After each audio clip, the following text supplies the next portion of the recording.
Hi, I'm Mike, and I thought I'd share just how the Pele Bar got its name.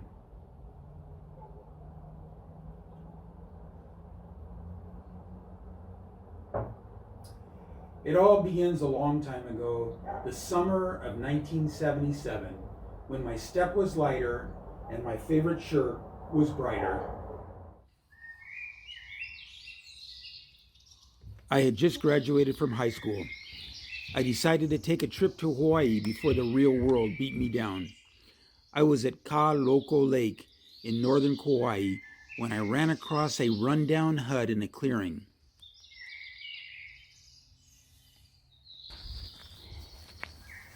I could see smoke rising from a cook fire, so I shouted out. Aloha! Out came a very ancient old man.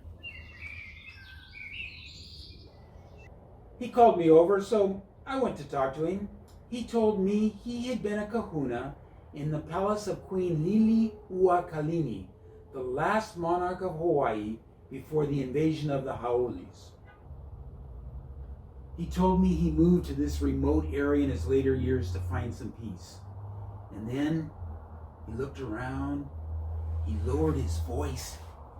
"Come inside," he said. "I want to show you something." Inside his hut was dark and smoky. He handed me something hard and round. As my eyes adjusted to the dark, I could see that it was a human skull. "This is the actual skull of the volcano goddess Pele," he said.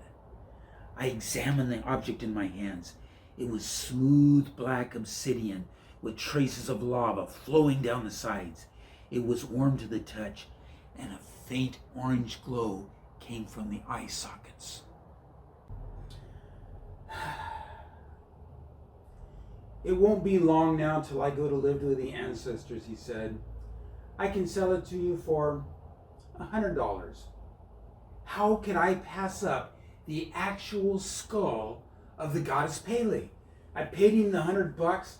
I carefully put it in my backpack and brought it home, and it's been sitting here on my bar ever since. 40 years later, I was on Kauai again for business. I had a day to kill, so I thought I'd go hiking at Kai Loko Lake again. And there it was, the same old hut. I knew there was no way the old kahuna could still be alive, but the fire was burning, so I yelled out, Aloha! and out came this same old man. He motioned me over, so I went to talk to him. He told me again of his life at the palace. He obviously didn't remember me. Again, he lowered his voice and looked around. "Come inside," he said. "I want to show you something." Once inside, he handed me another skull, and he was explaining how it was the actual skull of the volcano goddess Pele. I stopped him. I said, "Wait a minute, old man. I was here 40 years ago, and you sold me the actual skull of Pele. It was much larger than this." The old kahuna looked at me with a twinkle in his eye, and he said, "This was Pele's skull when she was a little girl."